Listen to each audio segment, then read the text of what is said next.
Mahirap ang buhay sa ibang bansa, guys. Hindi madali. Totoo pa talaga yung saka mo lang malalaman pag naranasan mo na.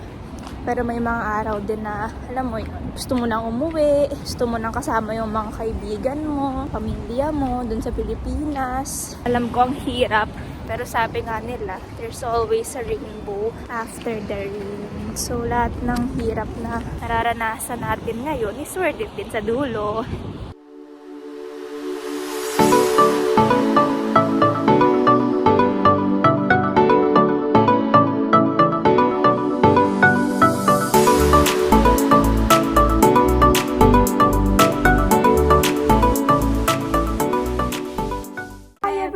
Welcome back to our YouTube channel.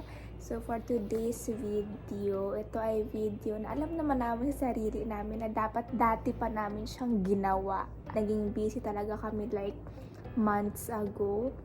Busy kami dahil sa mga hindi nakakaalam, kami ay nasa aming last semester. Opo, yes po, kami ay graduating na. At ito ang aming last semester.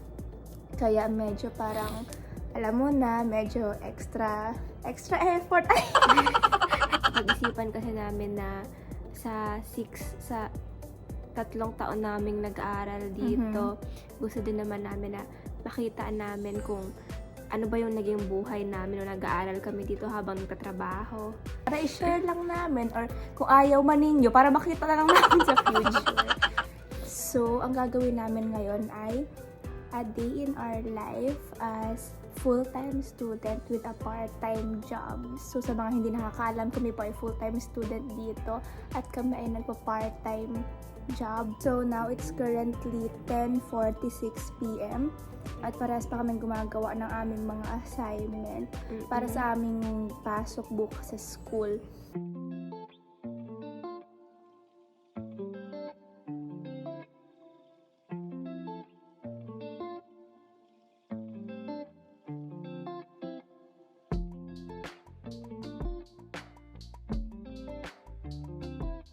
Hi guys, so it's already 11:50 p.m. and ngayon lang ako natapos sa aking mga assignment, like yung modules ko, but I still have to do something bukas before mag-start yung class kasi si-check ng professor namin yun. So ngayon ang gagawin ko is ayusin ko na yung mga gamit ko for tomorrow, like for work, for school, kasi from work papunta na ako diretso dun sa school kasi I don't have time anymore.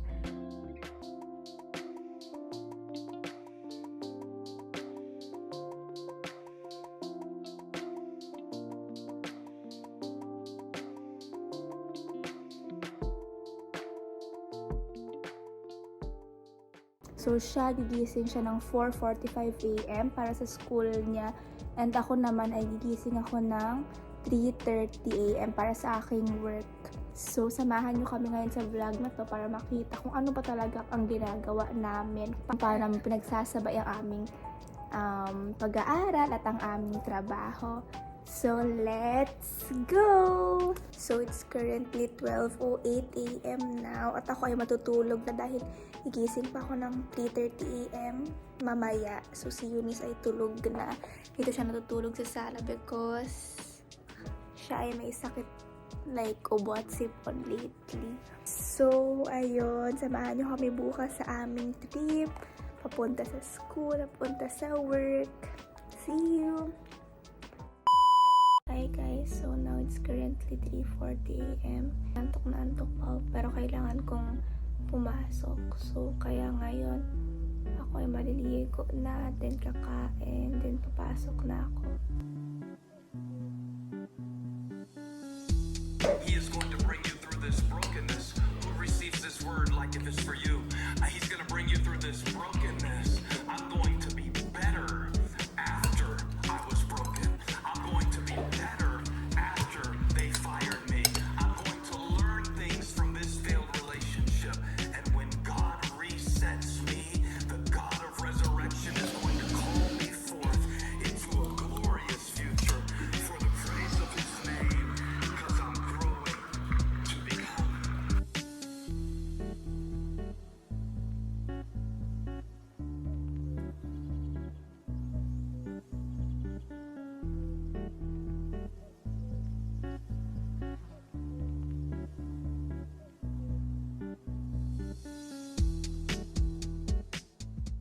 Tsaka nga pala guys, para sa mga hindi nakakaalam, kami po ni Eunice ay nagtatrabaho as crew and yung work namin is dyan lang sa baba ng building namin. Opo.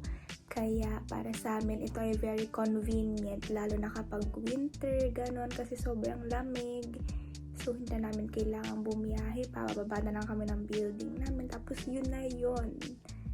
Yun, kaya feeling namin talaga eh, sobrang blessed kami sa part na yun.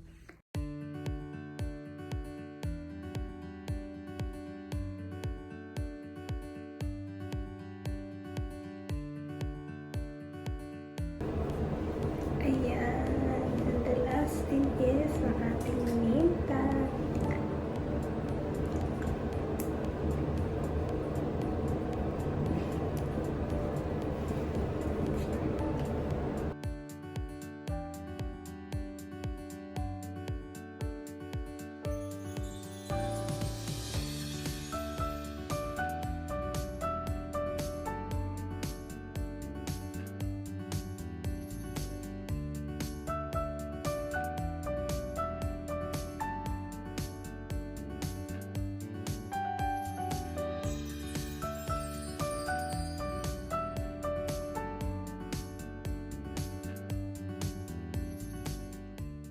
Naalis na ako guys, pero itadaan ko po na kay Luis yung winter jacket niya kasi wala siyang gagamitin papunta sa school. So ayun, puntahan natin siya ngayon sa baba.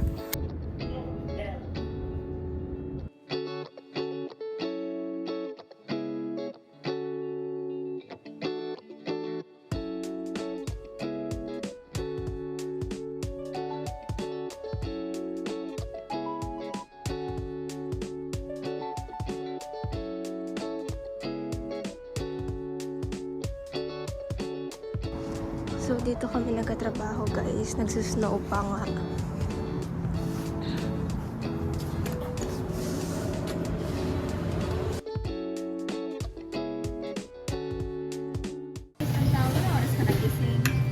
Five o'clock. Ha? 5 o'clock. Bakit? Kasi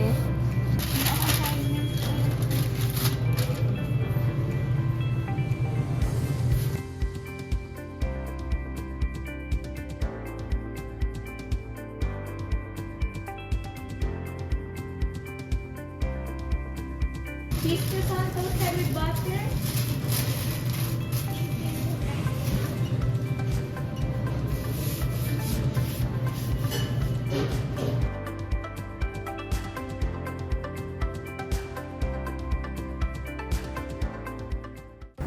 So guys, ayan, nabigay ko na kay Lois yung jacket niya at kasulukuyang nagsusnow. Ayan. Pero mahina lang naman. So kaya ako nagmamask, hindi dahil COVID or ano, pero dahil sobrang lamig sa mukha. At yung mask, isa na rin yun sa mga ginagamit namin dito para maiwasang malamigan yung mukha, kasi kapag nalamigan yung mukha, ang sakit sobra. So time check, it's 6:30. Feeling ko may late na ako, pero sana naman hindi. Depende kasi yun guys kung gaano katagal yung biyahe. So minsan 1 hour and 20 minutes, minsan naman umaabot ng 2 hours kung may interruptions, ganon. Lalakad lang ako ngayon napunta dun sa may sakayan ng streetcar. Nakahingal kapag ang lamig, tapos nagmamadali kang maglakad, tapos nakamask ka pa. Ayan guys, nagsusnow talaga.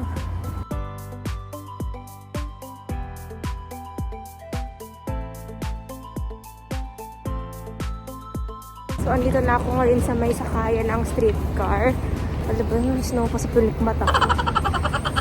So, andito ako, mapakita ko sa inyo. Ayun na yung sundo natin guys.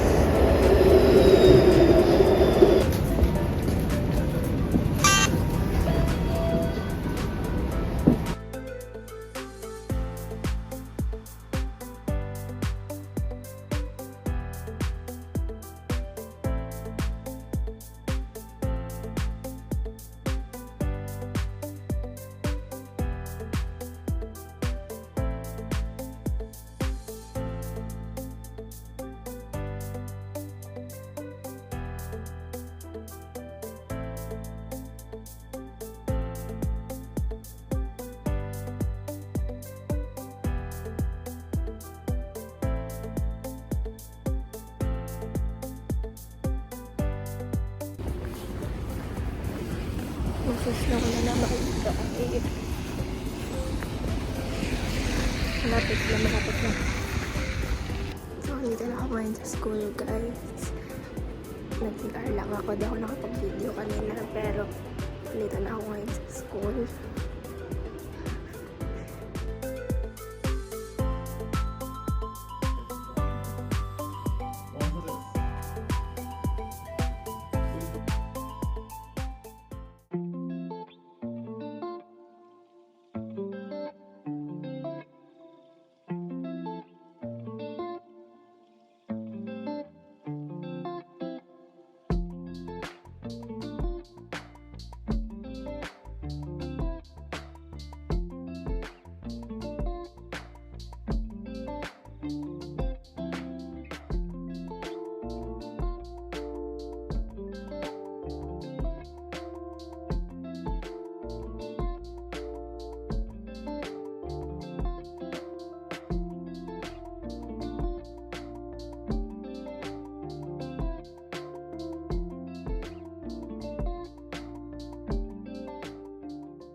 So, I'm done with my shift and ngayon ipapasok na ako sa school. So, babiyahe tayo guys. Samahan niyo ako bumiyahe papuntang school. And I think it will take 1 hour 30 minutes to 2 hours to reach college.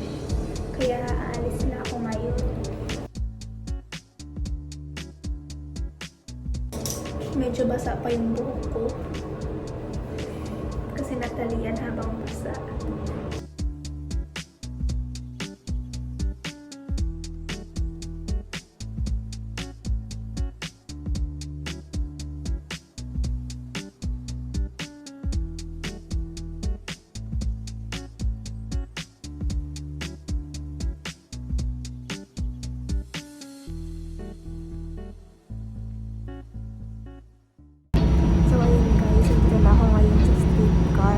Hindi na ako nakapag-video kanina kasi nakatulog ako sa subway.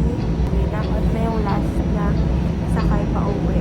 Sa next siguro may tinanong ako na trabaho na ako. Bye!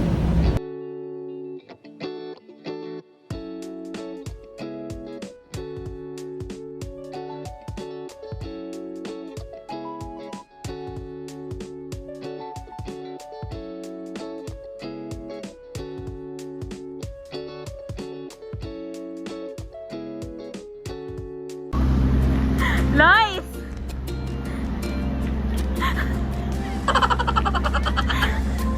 Hala guys, nandito siya. May kasalubong pa kami. Papunta siya sa school ngayon. So, nandito na ako ngayon sa trabaho guys. Ayun, dyan kami mag-work. So, nandito na ako. Ang lamig sobra. Kung ngayon guys ay nasa labas na. Medyo malamig. Pero okay lang kasi sakto lang yung mga suot ko. Hindi na nagsusnow pero merong mga snow sa daan. Tumigil na yung pagbagsak ng mga snow. Madulas! Maling boots yung nadala ko. Guys, ang hirap pag snow. Ang hirap pag winter.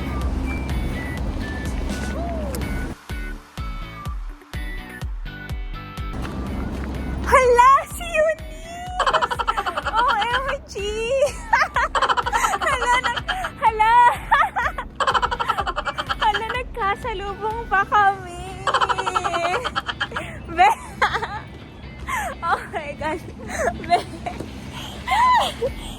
So, ako ngayon punta sa work. Siya ngayon punta sa... ako ay punta sa school. Siya punta sa work. Alam mo kung paano ko nalaman? Na ano? Kaya ikaw, hindi ko nakita yung mukha eh. Nakita ko yung bote. Ay!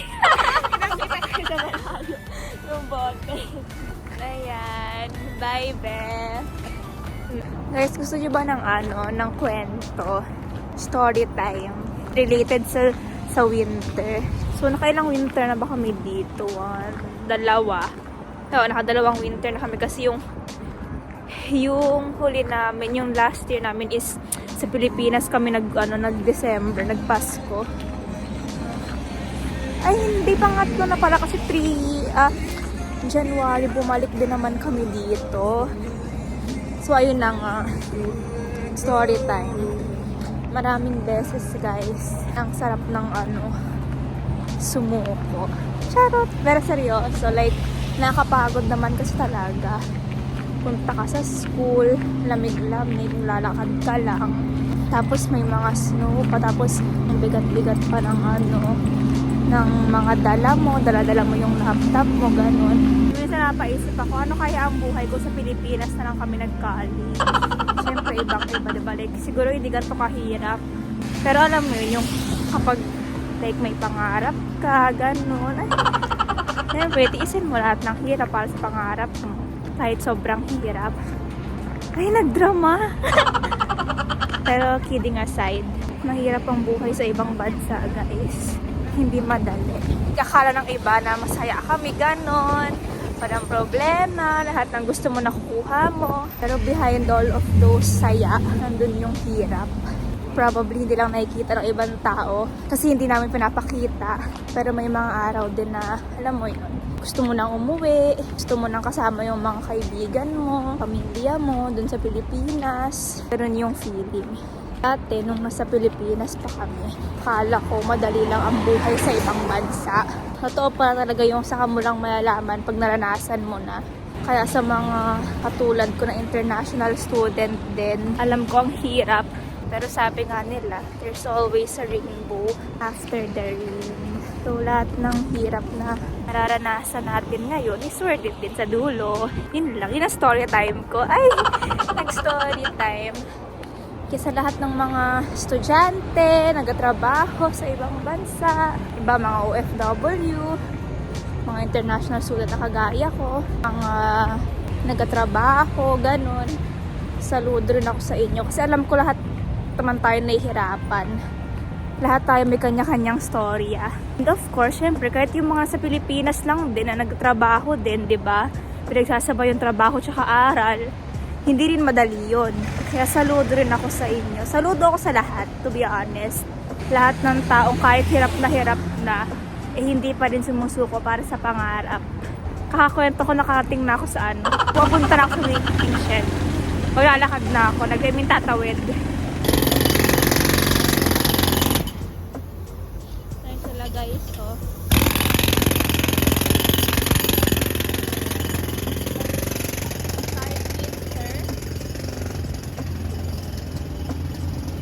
Kahit winter, nagatrabaho sila sa daan, sa labas. Sobrang lamig. Grabe.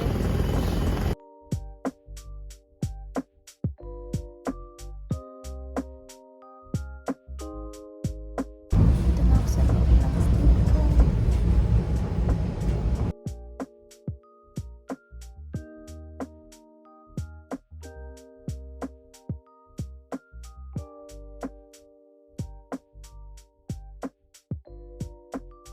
Sa station guys, katulog ako sa subway. Antok ako. Pag uwi ko mamaya, kailangan ko pang gumawa ng assignment ko sa taxation. Kaya hindi ako makakatulog agad. Alam niyo, to be honest, nagugutom ako. May dala akong pagkain pero hindi ko pa nakakain kasi nga hindi ko alam kung saan ko kakainin kasi nakakahiya naman kainin dun sa subway. Siguro kakainin ko muna yung pagkain ko bago ko sumakay ng bus. Sa school ko nakakainin yung kaon ko. I mean yung pagkain ko, dito na yung bus. Hindi ako sure kung anong oras yung next, kaya nasakay na ako para sure. Bye! Guys, so kakababa ko lang ng bus. Nakita niyo ba? Tumakbo kanina. Hindi ko nakain yung pagkain ko. So, dito ko na lang siya kainin sa school. Ito na talaga ang buhay dito, guys. Ang hinahabol mo, hindi lang yung oras, kundi pati yung bus. Ito yung puti dito sa area ng school namin. Malakas siguro ng ng snow. Yan yun.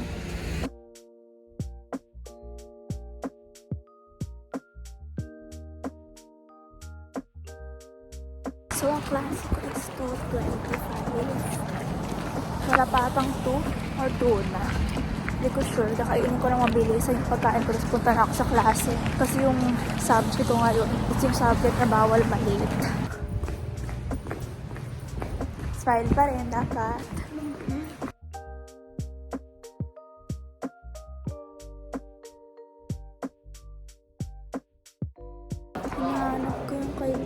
yung kaklase ko sa team.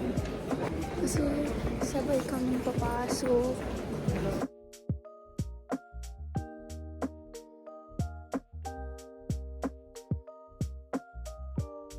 Say hi. So what do you feel right now that this is your last semester? I just wish I can pass the semester. That is all right now, and I'll be getting hit by the feelings one day semester has ended. I'll be like, okay, so now we're done. What am I supposed to Are do? you excited for graduation? I'm excited because I'm scared about it because we are going into a real world thing. Going home. Guys, so tapos na yung klase namin. Dito ko tatapusin yung aking pag-video kasi sobrang lamig na. And hindi ko na kayang hawakan yung phone ko. Kailangan ko na suotin yung gloves ko. At madudulas yung phone ko dun sa gloves ko. So yun yung aming journey. Or kung ano man ang gusto niyong tawagin, routine or whatsoever. Pero yun yung na-experience namin habang pinagsasabay namin yung aming pag-aaral at ang aming part-time na trabaho. So, mapakita ko para sa inyo guys yung view ng aming school sa labas kapag ganito oras. So, ngayon is like 5:15 ata. 5:15 p.m. Mapakita ko sa inyo. Wait.